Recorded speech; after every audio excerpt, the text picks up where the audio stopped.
Chicago, 2011. A cop is murdered. Police and prosecutors swear they have the trigger man. He swears he didn't do it.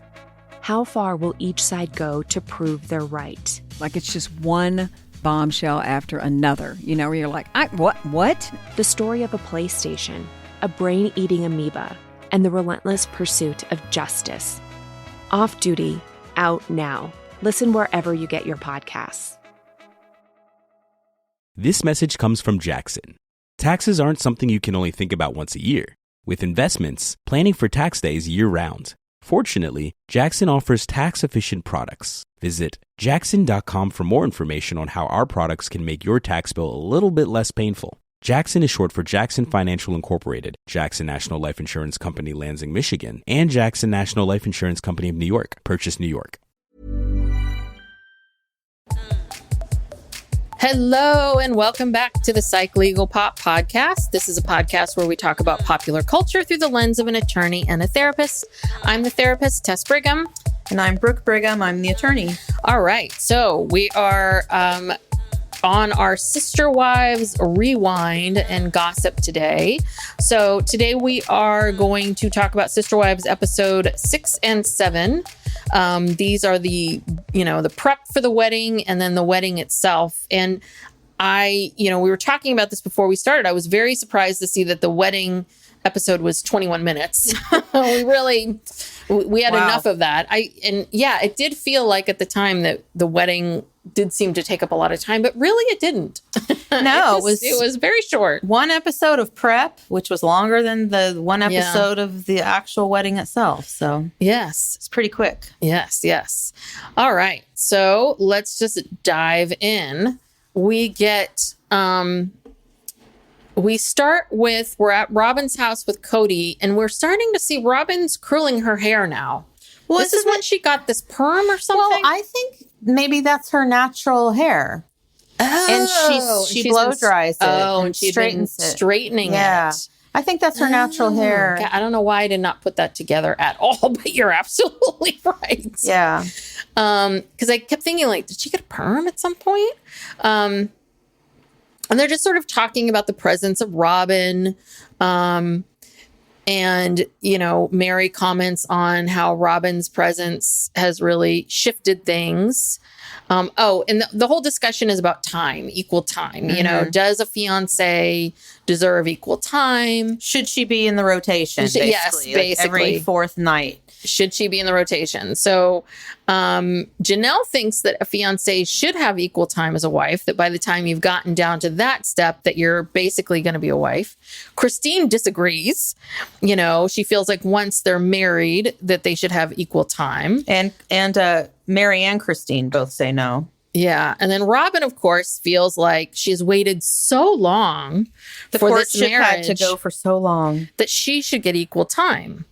And then she brings up how she moved her whole life for the family, and then, feels like she's being denied time. And I have to say I'm with Mary on this, where Mary said, everyone's life's been upheavaled. Mm-hmm. Like everybody's been going through some stuff, Robyn. It's not just you. Exactly. And that right there that's kind of foreshadowing for I thought the whole show, where, this is supposed to be a real happy episode and planning for the wedding and blah, blah, blah. But there are so many times in these episodes where whether it's Christine and Mary mostly, will just come in with some undercut. Yeah. They are both really struggling and trying to hide it and sometimes not even hide it.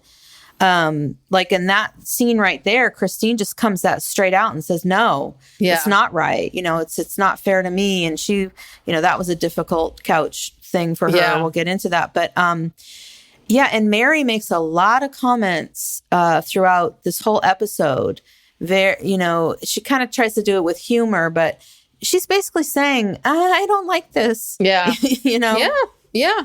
It's like they're all on a runaway train and they're like, we can't get off. Yeah, we can't get off. And What's now we have a camera crew here and we really can't get off, And Janelle just always just pretends everything is just fine. She's always defending Kody, and she's always trying to come in and, kind of simmer things down and defend and make comments. And it's like, no, none of this is okay. Well, do you think that Janelle at that time recognized what she was doing, and she was like, do you think that she felt just as upset and having a hard time with it all as everyone else, but she felt like she couldn't say anything? Or do you feel like, no, that's really how she felt at the time? Because I get the sense that Janelle does not crave Kody time. Everybody else seems to want to have time with Kody. I've never gotten the sense that Janelle is like, ooh, can't wait to see him. Yeah. I always get the sense that Janelle is like every third night, every fourth night, whatever, that her career and I think that the presence of Robyn that bothers her the most is the financial. I think deep down Janelle does care. And it's not that there's some scenes where, so she has four boys who are constantly fighting. Yeah. And they're a lot. And, I think she could use some more help and would like some more help. And I think that she just naturally does this stuff. Like, it's okay. I'm okay. I can handle it. I always do. Like that strong, independent woman thing that after a while gets real tiring, being a strong, independent woman. It's like, you know what? You don't always want to have to be the strong person. Just because you can doesn't mean you should have to endure that. And that's what I think she went for so many years. I think deep down she really resents that the finite resources. The resources just keep getting less and less. And I also just want to say, Christine has 5 girls and a boy, and Janelle has 4 boys and 2 girls. Boys, because I have one, eat so much food that this whole thing where everything has to be equal and everything has to be divided. I can feel like Janelle probably really felt like, I couldn't get my car fixed. I can't get this done. I can't get that done because I have boys. And it's not fair that I really want to know, like, the food budget. Like, she has the same food budget as Christine. Or hello, Mary, you've got one kid. Yeah, you could go to Whole Foods every day, with that budget if you just have one. But you have 4 boys. I'm just telling you, my son is eating us out of house and home. They need meals. You can't just put cereal in front of them. Cereal is like something to have late at night. It's just, and they need meat and they need, it just goes on and on. So I'm just saying that I feel for her. She had 4 boys. I don't think she's okay with any of this, honestly. I think all right, you've got me convinced. Covers it up. She's just it's a coping mechanism that she uses. So next we see it's 5 weeks before the wedding and there's lots to do. And first we see them going flower shopping. And of course, the woman asks, who are these other women? And they've said that they're now calling them the advisors. And so they're all talking about their flowers and what they want. And Christine wants a corsage because she has to hold Truly. Mary seems to want this shoulder corsage, which I thought was real weird. And you know what? I actually, that shoulder corsage showed up in the end. Yes. When they showed her dancing at the wedding and she had that thing on. I'm like, well, where did that come from? Where was it earlier? But she was dancing with it on. She got it. Yeah. But that was the strangest thing. And I thought that, like, it just the way it was presented, I kind of feel like that really works if you're bare shouldered, right? Yeah, it looks like a lei or something. Yeah, to put that on top of a heavy brown, dark purple, brown fabric seems very odd. It was for someone who's wearing a flirty sundress. Yeah. And then I can't remember what Janelle said, but I think Janelle was just probably like, whatever's cheapest. She's like, I'll take a couple calla lilies and just stick them here. Put a bow on it. Yeah. Yeah, I thought that was weird. And then they go to the cake tasting, which is always actually the most entertaining part of any kind of wedding thing. And then, of course, Kody has to come along to that. And they get all these cakes and they try them out. So everyone gets to vote for their favorite cake. But everyone has to keep their eyes closed so that no one can have any undue influence on anybody else's. Then, of course, like, everybody closes their eyes and Kody gets up and does this really weird, goofy dance. Yeah, he does like some kind of Pee Wee Herman dance. That was very bizarre. He acted so weird during that cake tasting. It's like, well, did you just do a couple lines outside before you came in? Because the sugar was a lot for him. You are unhinged. And well, can I just ask you? Embarrassing. Yes, but can I ask you a question? So we were both Brooke and I were in sororities. Okay. Mm-hmm. So that is the way in which they did this cake testing is kind of how we did voting in Sorority Rush. Like, did you guys do the same thing where everybody, like, yes, they had you had to put your head down? Yeah, everybody was in alphabetical order. So because our last name is Brigham, so I was way up in the front. So, but I had some friends that were in the back that were like, I was peeking to like see who people are voting for. And I thought that was so fascinating. I'm like, wow, is this just a Sorority Rush thing? But it is, I will say it is a fair way to not influence people and let people have a secret ballot. And it's a lot easier than everyone writing it on a piece of paper and these are the days before computers. Yes, that's true. That was the other thing too. We had no way to. It was either. I'm sure sororities now have apps for how they vote. It's like go in and put in your votes in the app. No, we had you had to vote with your head down, or maybe you could write it on a piece of paper. I don't know. Oh, and it went all night too. Do you remember? It went all night. I remember one person. She bailed. She was just like, "Give me whatever." She was like, listen, I have to maintain a 3.5 grade average for my scholarship. So dock me, whatever you want to do to me, do it. But I'm going home. Well, and they would always save till the end, like some of the people who were kind of like problematic or on the fence. And so then there'd be these long discussions about them. People would get very emotional. People would start crying. And you've got your head down and, they're trying to do the secret voting. But when someone's name comes up, everyone starts crying. I mean, it was just I don't remember any tears, but God, get a group of women together. It's and you're working 24/7 for weeks. You're just no sleep. Everybody is just in a bad way. And it's a lot of clapping and singing, which is also going to irritate the crap out of you. Yeah. But what Kody did was not fair. No. Because he raised both of his hands and gave himself 2 votes. And he's like pumping his arms up in the air. Like, again, acting like a 7-year-old and all pumped up and just being so weird. And the girl at the shop, Olivia, who had to tally the votes. That was the best that Olivia was like, oh, wait, what? I have to tally these? Yeah. Wait. She's just like, oh, let me get a piece of paper. Yeah. And then she's like, am I supposed to count that twice? When Kody puts both of his hands. I mean, she looked so annoyed. She was like, why? Yeah. Where am I? What am I doing here? So Kody put his 2 votes. But then the other thing was that Robyn voted for that same cake that Kody wanted. Yeah. And then Mary got upset about it. Mary was being very passive aggressive at this cake tasting because she was upset. She does not want Kody to be getting married. Yeah. Deep down inside. She really doesn't. And she was kind of getting pissy about the cake. Yeah. It's like, it's not about the cake, but.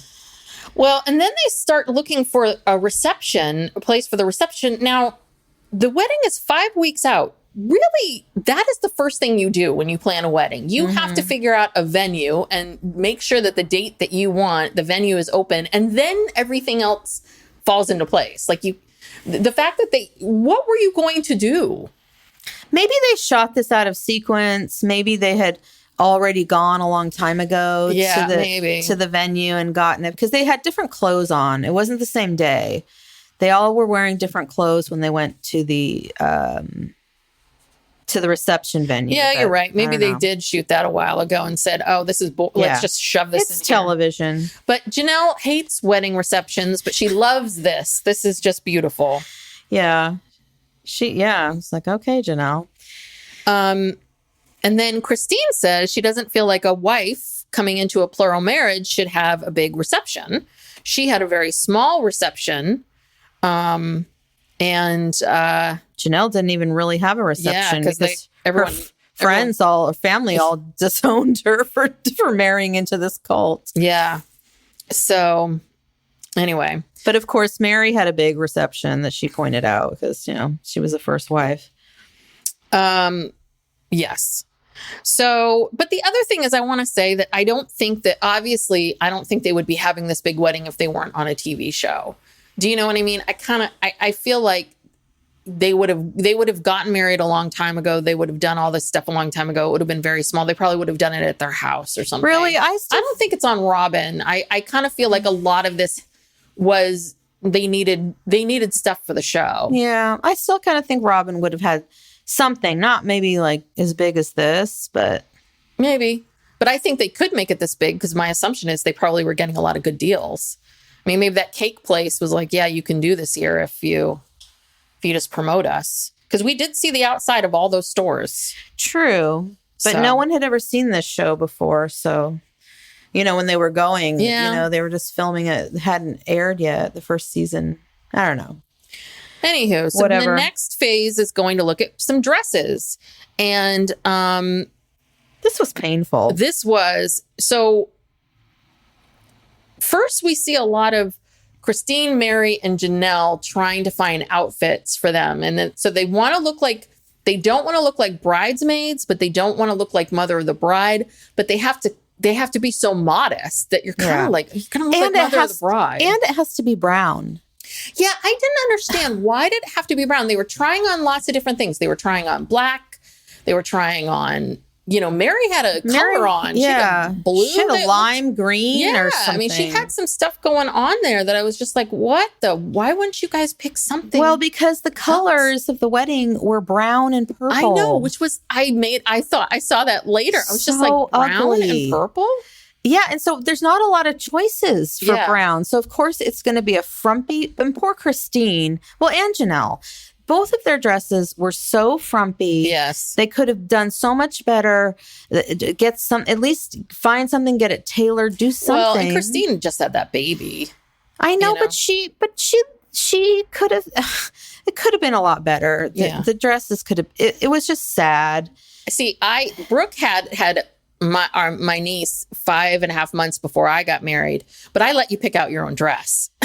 I did, but also, but it's hard. My daughter sucked the life out of me. I was thinner after I gave birth than I was before. It was a very strange thing. So Layla wasn't sleeping through the night 3 weeks in. Do you remember Christine says this? Oh. It's coming up. I was just like, what the what? God, no, we were sleeping in the same bed, breastfeeding all night. That's all I remember. And I ordered a dress online and it fit. But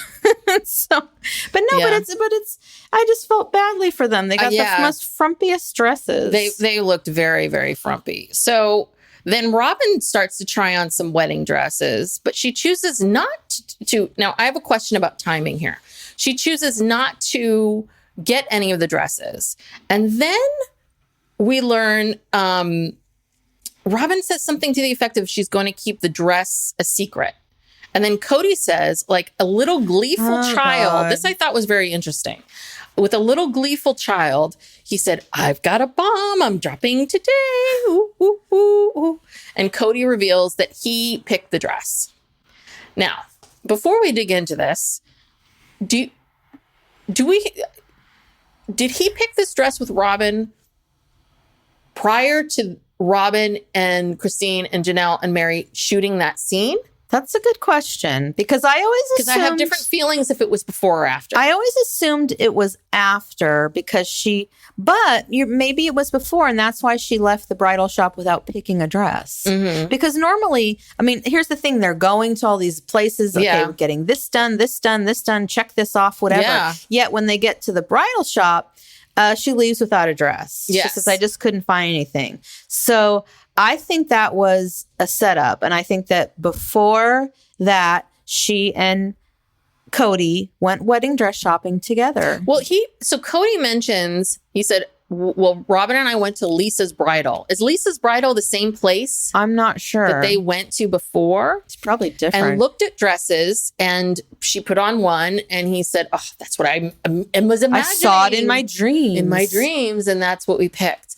But that would be right. Robyn, of course, is, like, oh, I just didn't want to hurt anyone's feelings. And I wanted to make it special that we looked at this dress together. But I do think that, so if he did pick it out with her before, that Robyn was pretending that entire time, hoping, praying that no one ever figures out that that's really what happened.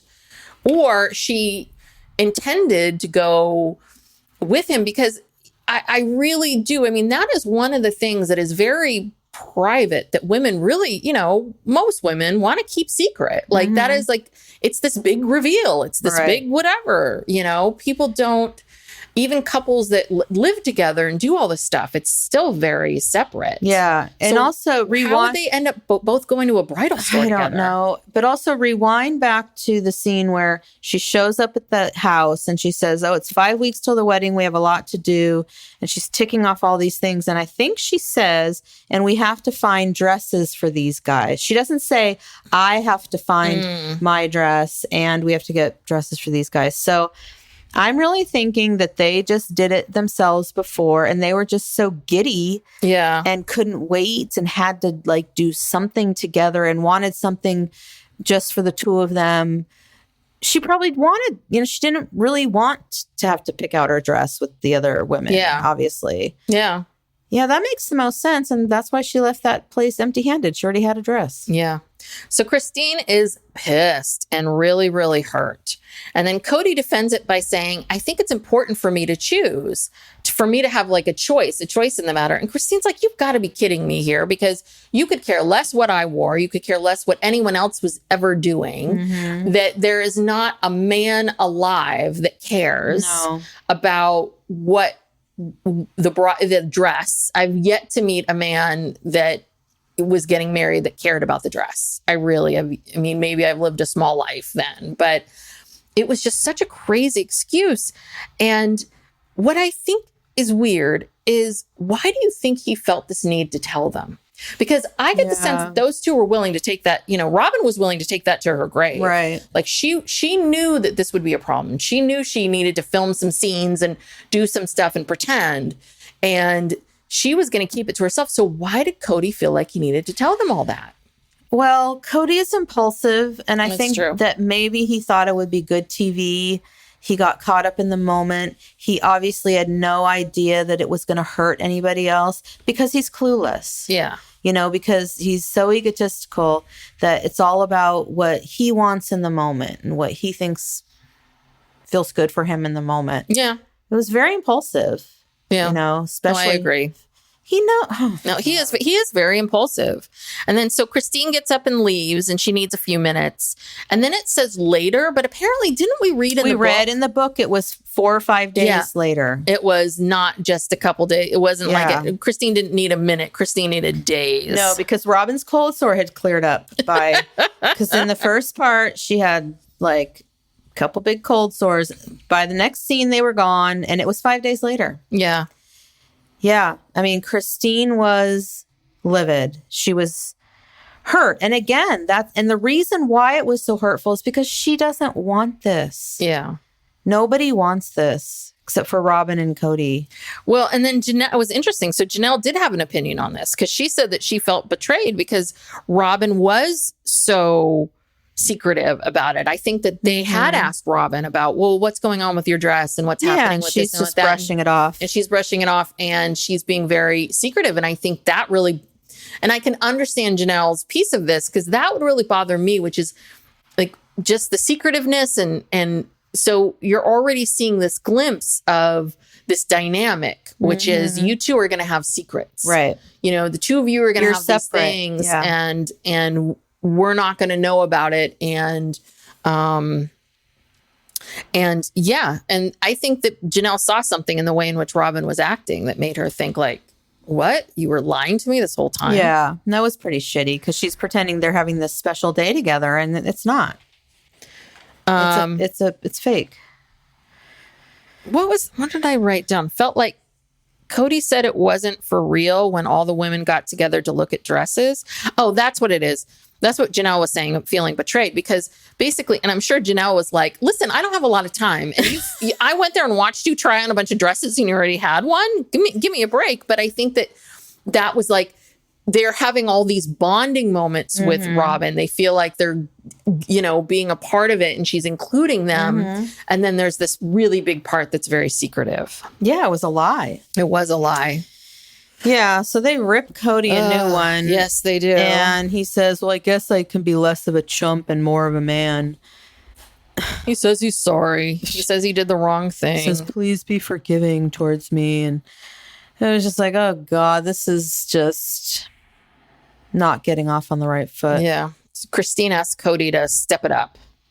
What did you think that? So I don't even know what that meant. Her whole speech about how, you know, women are crazy and all men are idiots and you need to do better. And we chose you because, you know, we know you can do better. It's like, what are you talking about, Christine? Just tell him that it was a fucked up thing to do and you're hurt and you're not going to be over this. Yeah. For a while. And he's going to have to really earn your trust back because basically he broke their trust. Yeah. He and Robyn broke their trust.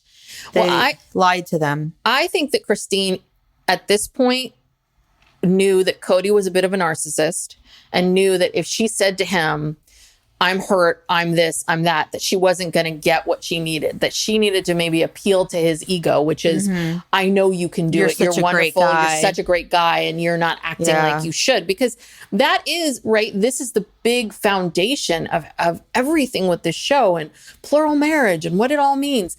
So much of it is about this idea of, oh, this makes us better and that this is what strong people do, or this, you know, and Kody is a certain special kind of man because he's having all these relationships with these various women. And I think that she was playing to that. Or she was still part of the church, so maybe she believed in it. Well, and also, you know, this show, in what we have learned in the subsequent years of, you know, these shows first airing, is that this show is kind of based on a lot of lies. Yeah.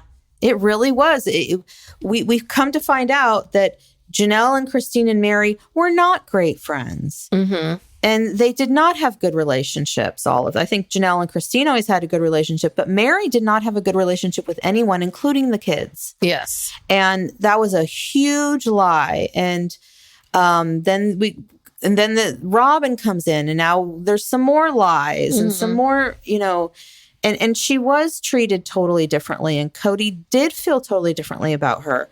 When he married the other three, he was just young and thought, well, this is what I'm supposed to do. And just, he's admitted he didn't really want to marry Christine. Mm-hmm. And he kind of admitted that, you know, he married Janelle. He liked her, but he wasn't in love with her or, you know, attracted to her or anything. I mean, it's just awful. Yeah. It's just all based on a bunch of lies. But I think that, but do you think that Christine and Janelle knew that? I think that's the biggest lie. At the time? You mean when they got married? Or even now. I think that they really thought that Kody loved them. And I don't know. I don't know. I don't know either. I don't know how you can think that when a man is not treating you in certain ways. And, you know, clearly when we met Christine, she was complaining and talking about how she needed more. And so obviously this had been going on for a long time. Yeah.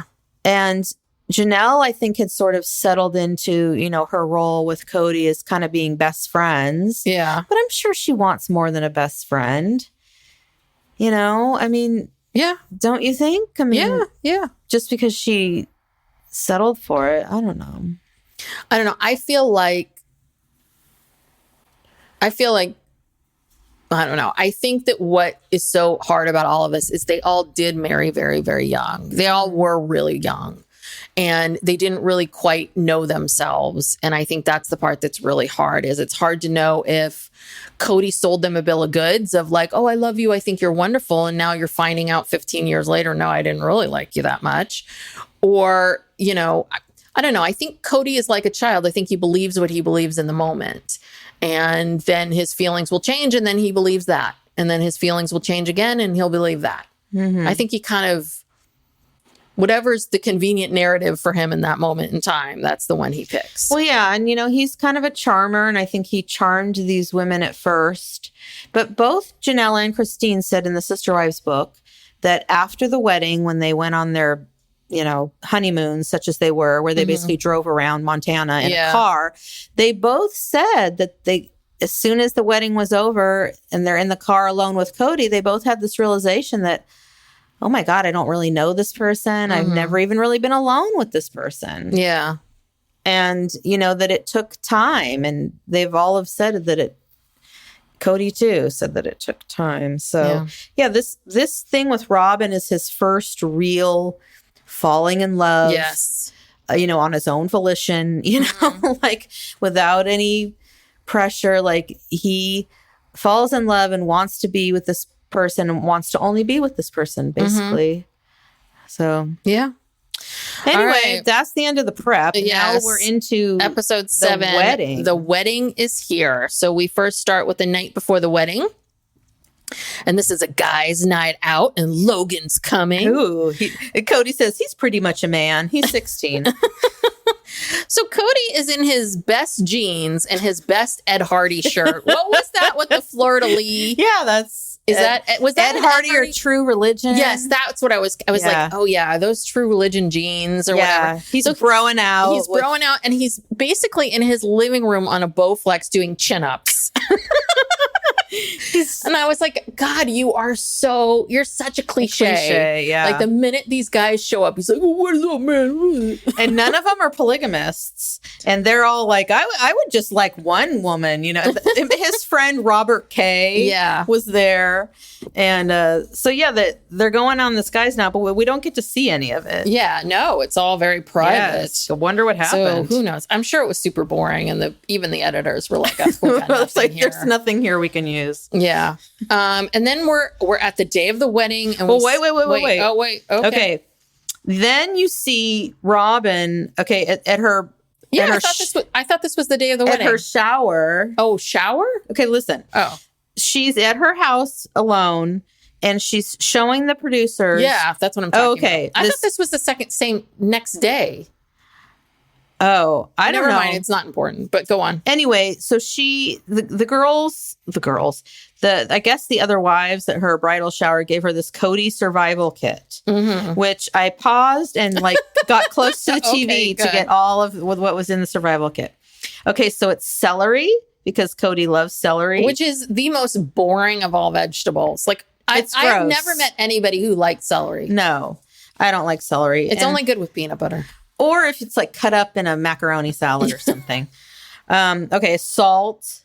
And then there was a thing of generic Q-tips, a heavy spray starch, I guess for his shirts, a beach towel, sunscreen, and a travel size of aloe vera gel. So do you think all of that was for the 11-day honeymoon? Well, yeah, the towel and the sunscreen, yeah, but the starch and the Q-tips, I don't know what that's for. Now, here's my question. So she tells the story of the first time she made eggs for Kody. She put pepper on them and not salt. And he doesn't like pepper. And he doesn't like pepper at all, but he loves salt. Now, I have a question. Why is she feeding him eggs? Why is he there in the morning?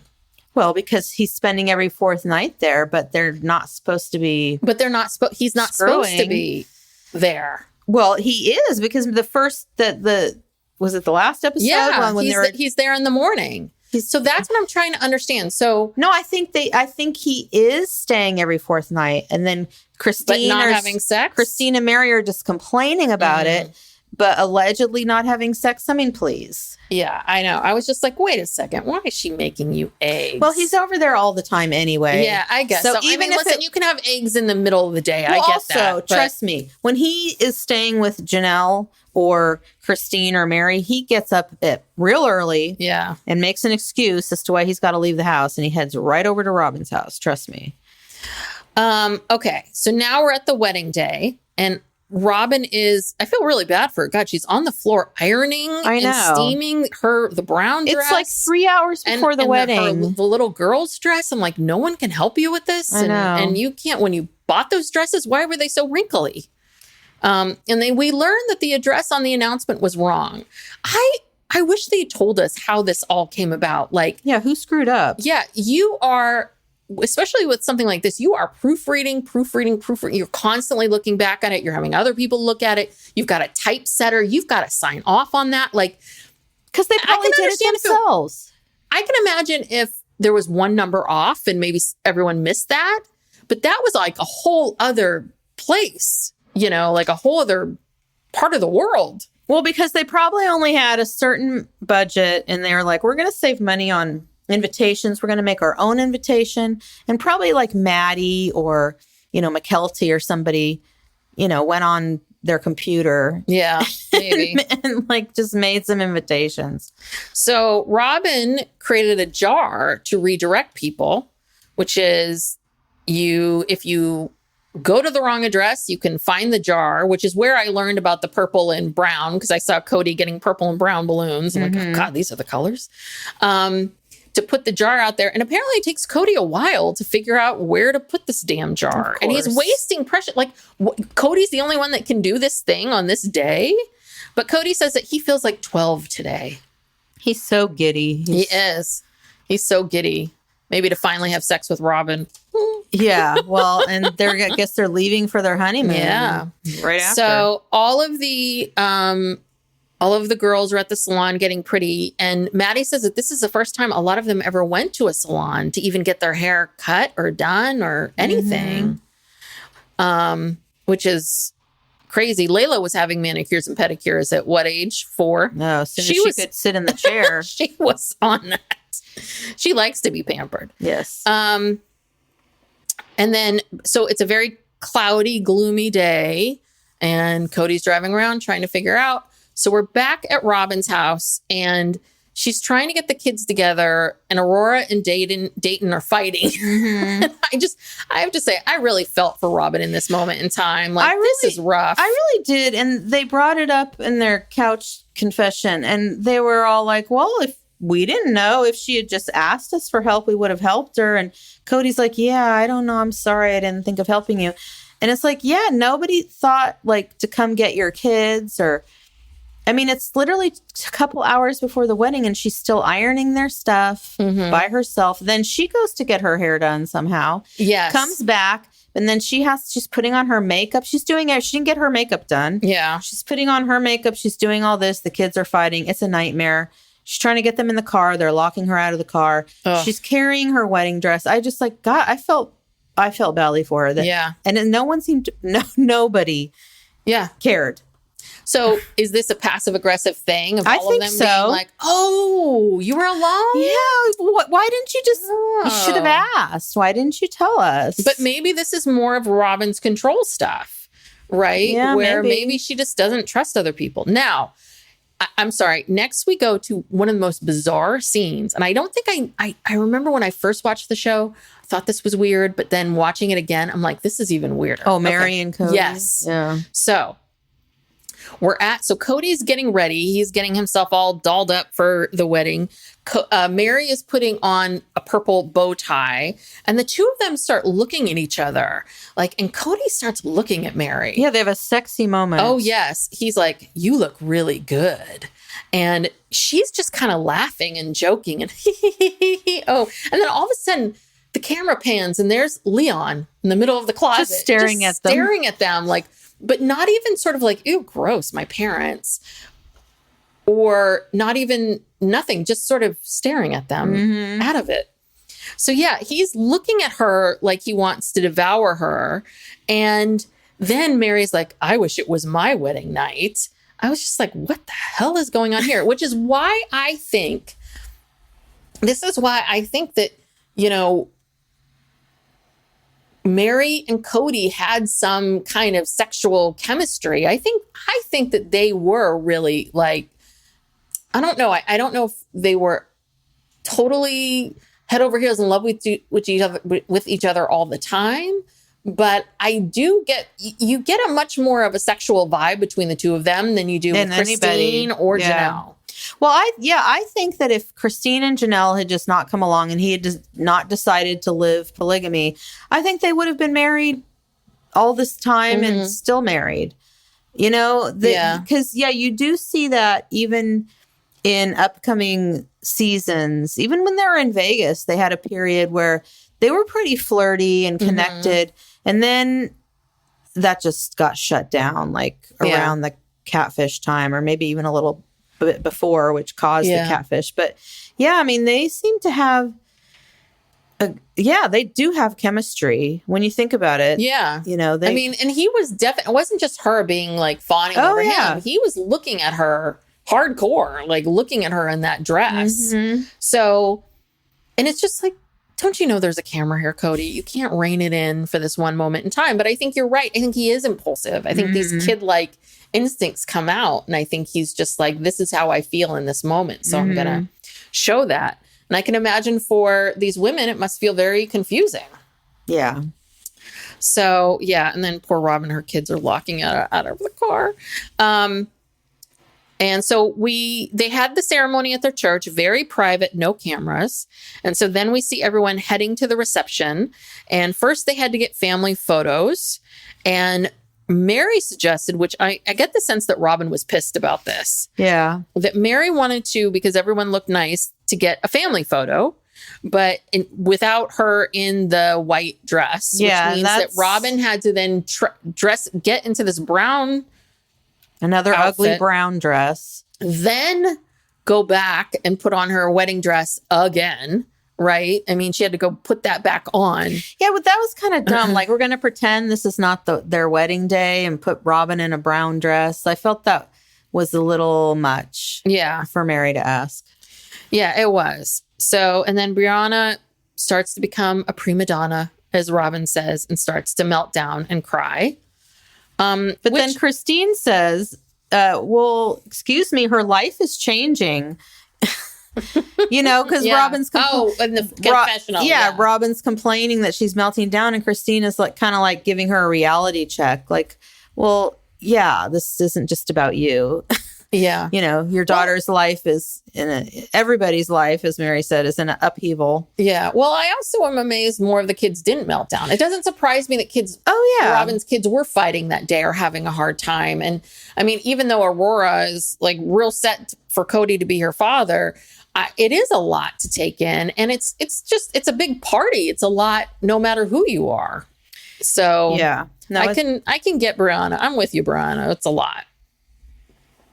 So one of the things that they brought up, which I hadn't really thought about before, which is, Robyn was really worried about who was going to come to the reception because they're filming this, and the fear of people like her and her family don't want to be on camera. And so it did look kind of interesting where we really didn't see a lot of the guests. We saw a few of them. We saw some crowd scenes, but we really didn't see. A lot of it was taking pictures. Well, and a lot of the people who were there were dressed very casually, like they had just come off the street. Yeah. But some of them did look like they were actual wedding guests and they were dressed up. So I don't know if they brought in because I think that no one wanted to be on camera. So they had to have some people, make it look like there was some people there. Yeah. Interesting. I really think they brought like some randos in. So then we see the cutting the cake, which I didn't understand why. I thought that was the most innocuous, boring cutting cake, giving. Christine got all worked up She about did it. get really worked up about it. I'm like, and then I went back and I'm like, did I miss some sort of moment in time? I'm like, no, I think that's just what you were seeing, Christine. Yeah. Calm down, Christine. This is stuff that happens at real weddings. I know you haven't been to many, non-polygamous weddings, but yeah, the groom always kind of threatens to smash the cake, but 9 times out of 10 doesn't do it. Yes. So then they present Robyn with the colada ring, and she gets very emotional, yet no tears. I did notice that. I was like, she did seem genuinely surprised and pleased, but no tears. And then Janelle says, then Janelle talks about how her coming into the family was nothing like Robyn's wedding. Everyone was appalled. So she didn't have all of this stuff. And then we see all of these images of dancing, of Kody dancing with everyone aggressively. I hate that aggressive dancing. Aggressive, like jumping up and down in a mosh pit type thing. But he's one of these people where you're trying to dance and he's like throwing you around. And the other person's like, what beat are you listening to here, buddy? Like, slow down. He must have ADD, something, ADHD.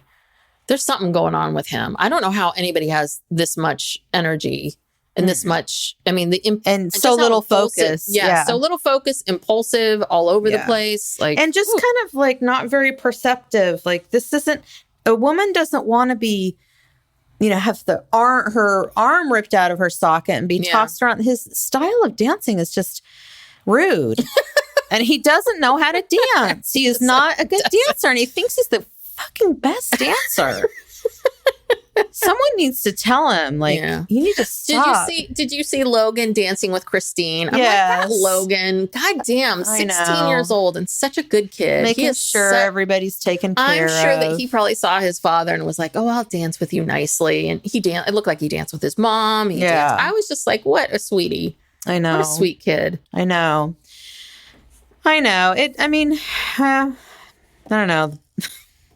So then we see these final moments where Kody wants to say goodbye to all of the wives individually. So we see him walking everyone out. First, Janelle's like, I got to get out of here. I hate wedding receptions. I've had enough. I've had enough of you and the dancing. And how much is all this costing us? I got to go home.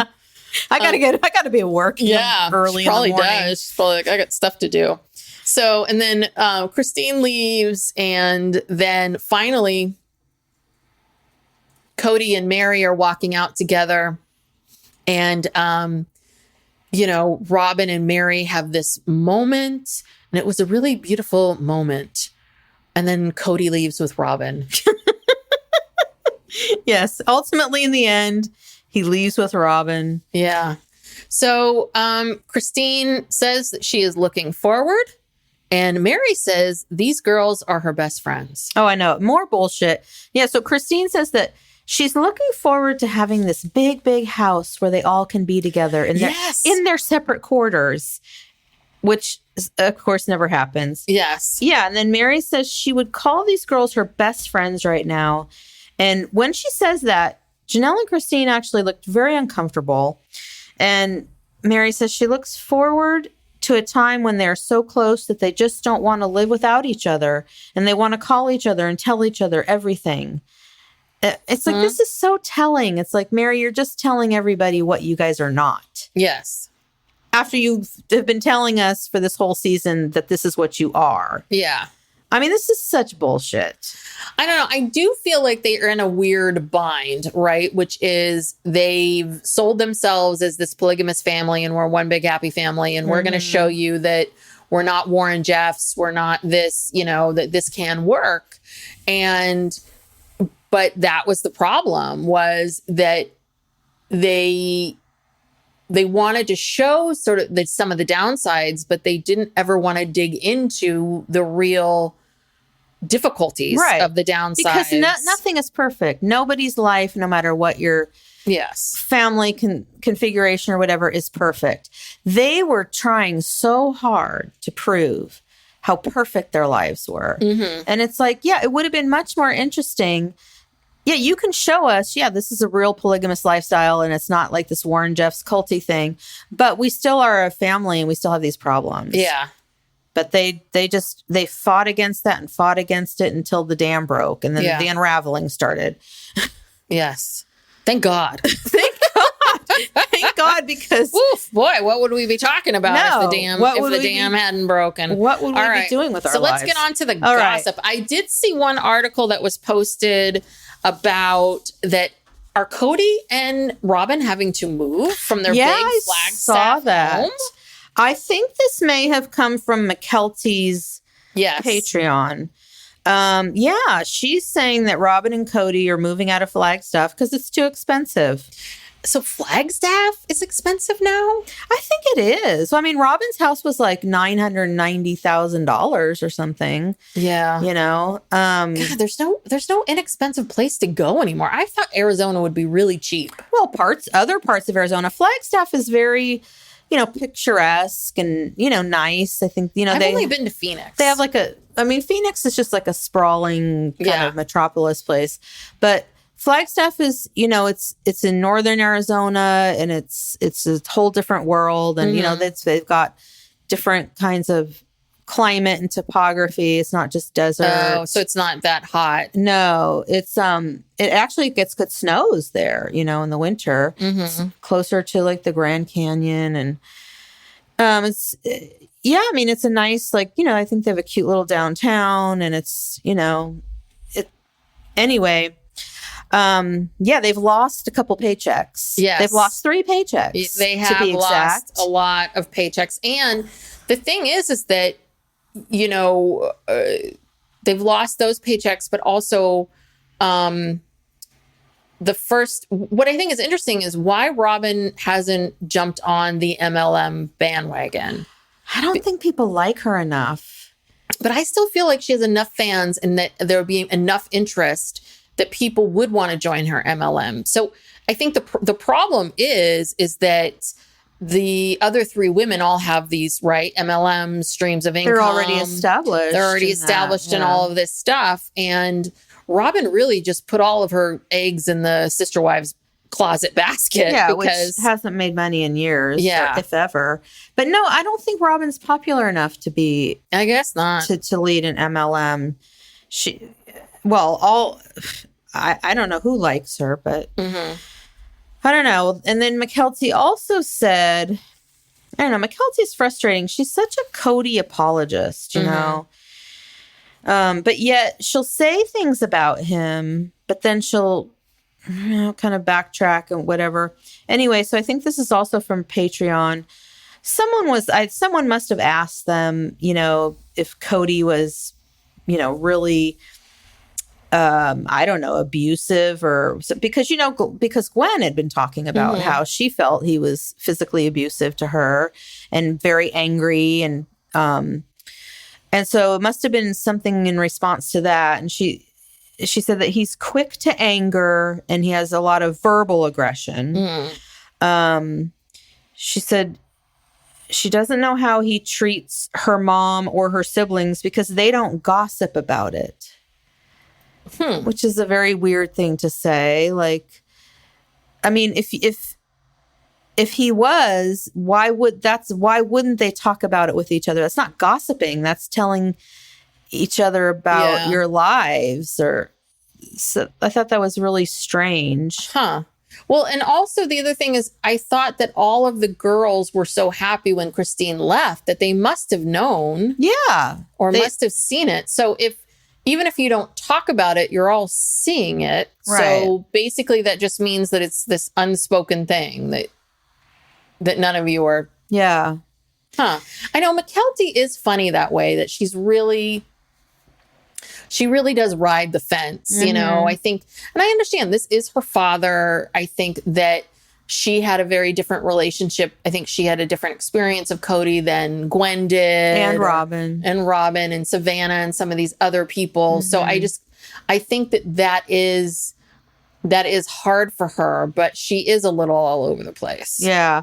And then Tony said in the same clip that Christine has always been jealous and was a big part of their breakdown was her fault. I thought that was pretty cold. Yeah. Not a nice thing to say about your mother-in-law. Yeah, why are they defending Kody? Because trust me, Kody would shit all over them the minute, he had to. I don't know. I think she feels this loyalty to them, and I don't know.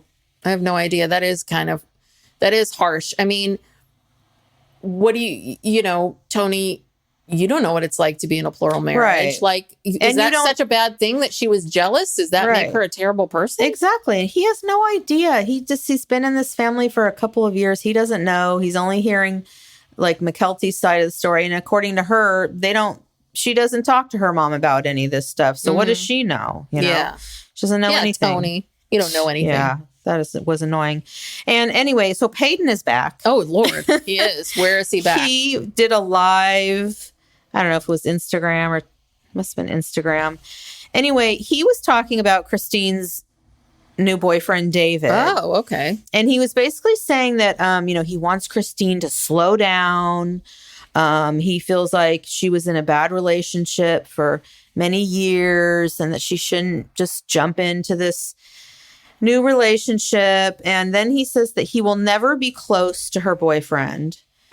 And he says that they're both very standoffish, meaning Peyton and David.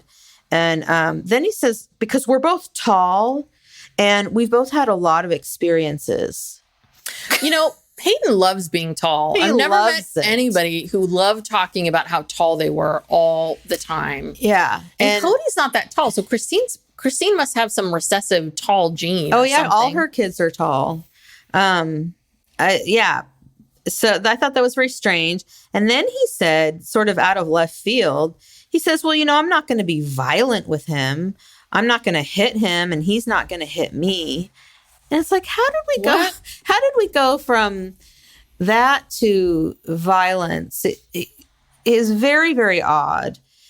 And then, but then he talked about, he says that he hates watching himself in old episodes because he had body issues and depression, like during that time when he was being filmed as a, because I'm sure was really hard. Yeah, because I think he must have been about 8 years old or something, and and he was always kind of chunky, and he said he just hated himself, and he says now he feels good about himself, and so that's why he always likes to record himself so that people see him. They don't just see him in that state. They now see him for how he is now. So yeah, I don't know. Peyton, it's so weird, because he grew up in that house full of women. Yeah. And with Christine, I mean, I guess he spent a lot of time with his brothers, but he's an odd one. He is an odd one. Yeah. I think we learned that in the last Peyton interview, that he is an odd duck for sure. And the reality is that Christine's a little goofy. She is. And some people online have been speculating that perhaps Christine is a little neurodivergent. Yes, just like because Gwen is, and also truly, possibly, maybe, we don't know. This is all allegedly speculation, but Gwen confirmed it. Yeah. Yeah. But yeah, because Christina, she has that very kind of like Disney princess kind of, oh my gosh, everything is just so wonderful and very dramatic and goofy. So yeah, I can kind of see that. Yeah, it is possible. I mean, I think we're realizing more and more that there are a lot of people that fall at the very, very tippy top where they would never be diagnosed. That having the diagnosis is helpful, and it's helpful to know, but that there's there's nothing you could really do per se. Right. You can be more mindful if you have social issues, but when you're at the very top of being on that spectrum, there isn't a lot that you can do, but I think we're seeing more and more. And listen, if Kody does have ADD, ADHD, which falls under neurodivergent, as well, that it is possible that a lot of these kids, because it's highly genetic, a lot of these kids also might have ADD, ADHD that wasn't diagnosed, that was not properly, and that when you learn differently in school, it affects you both, your grades, but also mentally, and how you see the world and how you see yourself. So, yeah. Anyway, so then there's some news from Joe Darger. Oh, so I didn't realize this, but online it was saying that their family was the family that inspired Big Love. That the the writers producers, I guess, of Big Love. Did you ever watch that show? Oh yeah, I love that show. But I don't know how they knew about them, or I don't know. I know that they wrote a book. I mean, this is long after the series. Anyway, I guess Joe Darger was on Twitter, and he was answering some questions, and someone asked him about Kody, and basically he says that Kody's ego is what, divided the Brown family, and, he let it divide the family, and, led them to where they are. And he also said that, polygamy will amplify things, good or bad. Yes. So that's from the successful polygamist, Joe Darger. Sorta. Yeah. I mean, I think so far. But we've never heard from his wives. So that's the whole... It seemed to me that Joe was a bit of a tyrant. I mean, I think it was Joe's way or the highway. And I think maybe when you're in these kinds of, relationships, maybe this is the way to do it. I don't know. But also maybe even though he is strict, maybe the foundations of all his relationships with his wives are just better. I think I've heard different things online, but again, this is all gossip. Yeah, I have no idea. Dysfunctional, that the women have eating disorders, that he like pits them against each other, that they can be really catty. Well, let's get them a show. Why aren't they on TV? Like, yeah, because obviously they were auditioning for it several times when they came on Sister Wives. So why not them as like it'd be interesting to see the parallels and the differences of like how you handle these kinds of things. Maybe the Darger family, because I mean, ultimately this is television. It has to be entertaining. Yeah. Maybe the Dargers are just too dark. Yeah, maybe. Maybe those wives are just not interesting enough. Because they weren't very dynamic. No. And like there was that show, My Five Wives, with that guy. And it was a real boring show. And it only lasted 2 seasons because they were so boring. Yeah. I think they were nice, but boring. Okay. So, and then I saw something that said that Kody and Janelle are getting separate paychecks for season 18. And I thought, well, of course they should be. I mean, they're all separated. So I assume everyone's getting a separate paycheck. But I think maybe the way the deal was, but before they didn't. TLC maybe said, oh, we'll cut you. Because here's my question. Did each of them get their own paycheck? Well, what I've heard... Or did they have to share a paycheck? What I've heard is that it was one paycheck and it went just to Kody. And then he decided who got what from it. Yeah. So now that they're all split up, they're going to have to pay them all separate paychecks. Maybe that's another reason why Kody and Robyn are moving. Because he controlled it. He could spend as much as he wanted on whatever he wanted. And I'm sure he doled out very small amounts to the wives. And of course, the kids got nothing. And if these adult kids, if they're going to appear on the show and be on the show, they should be getting paid. TLC is going to have to fork out a lot more money to keep these people on the air. And they know it. And they're in a good position. I mean, the ratings on Sister Wives is just, for the last season is just through the roof. Yeah. So they're all in a pretty good negotiating place to ask for more money. So, but it's true if really Kody has been getting 5 different paychecks and maybe like dipping into everybody else's a little bit to supplement his income. Well, I don't think it was 5 separate. I think it was 1 paycheck. That's what I've heard. Okay. 1 check went to him. So yeah, he had exclusive control over it. So yeah, if he was making $50,000 an episode, now he's down to $20,000 an episode. So, well, if that, because if there's 5 of them, they're gonna have to pay $10,000 an episode. I mean, I know these shows don't pay a ton, but they're at a point now where I think they could get more. Oh, I think so. I think they could each get, a lot more than that because they have to. They need them all for the show. Yeah, the show's very popular. So, all right. Anyway. That's the end of the gossip. That's the gossip for this week. Well, it'll be very interesting to see what happens where would Kody and Robyn go? Back to Utah? Well, he says the state of Utah hates him. Yes. So where go back there? Where does one go? They might have to go back to but is that even Nevada? Is that less expensive? Maybe. I don't know. I have no idea. I think, I'm sure Las Vegas is less expensive than Flagstaff.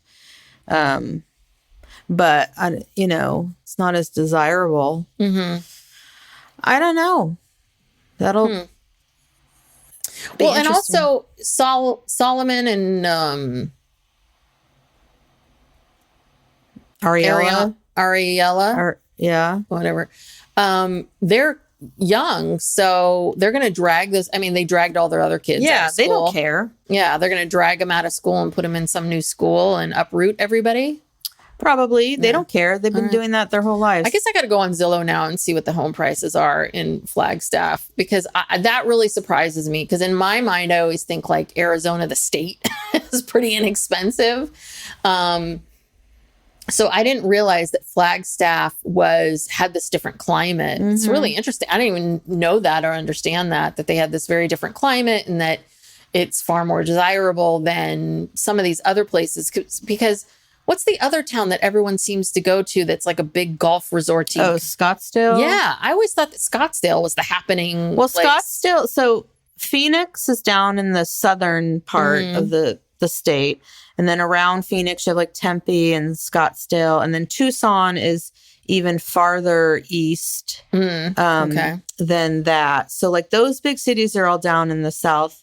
But Flagstaff is in northern Arizona. And it's just, it's more picturesque. You know, it's got all the trees and it's got mountains. And, you know, like I said, it's near the Grand Canyon. It's near more, you know, activities. And that's where that Northern Arizona University is, where Dayton was going. So maybe Brianna just graduated. Maybe they're going to move to wherever she's going to college. Yeah. Oh, you know? That's true. Oh, hey. And, that is true. Yeah, well, that'll be interesting. She wants to take all her. So, yeah. And they're not concerned with their kids moving. They never have been. Yeah. That's just true. something they have to just deal with. So. Okay. All right. Well, fascinating. So, if you're still here with us, thank you so much. If you enjoyed this podcast, please go to Apple and give us a 5-star review and say a few words. We really do appreciate it. And then please subscribe to the podcast if you're not already subscribed. And just to give you all an update, so on Thursday, our episode on Extreme Sisters is coming out. We reviewed episode 6 and 7. So we're going to talk about 6 and 7 this Thursday on Extreme Sisters, and we're going to finish that out. We're determined. And you can go all the way back to the beginning of the season. Yeah. It's all on there. Or you can just listen to our recap because, you know, sometimes I just listen to recaps and I don't even watch the show. Yeah, that's what I mean. Yeah. Like if you want to go back and listen to our recaps, we go back to episode 1. Yes, very exciting. So I think that's it. Anything else? Nope. All right. Well, thank you so much for tuning in. We'll talk to you next time. Bye. Bye.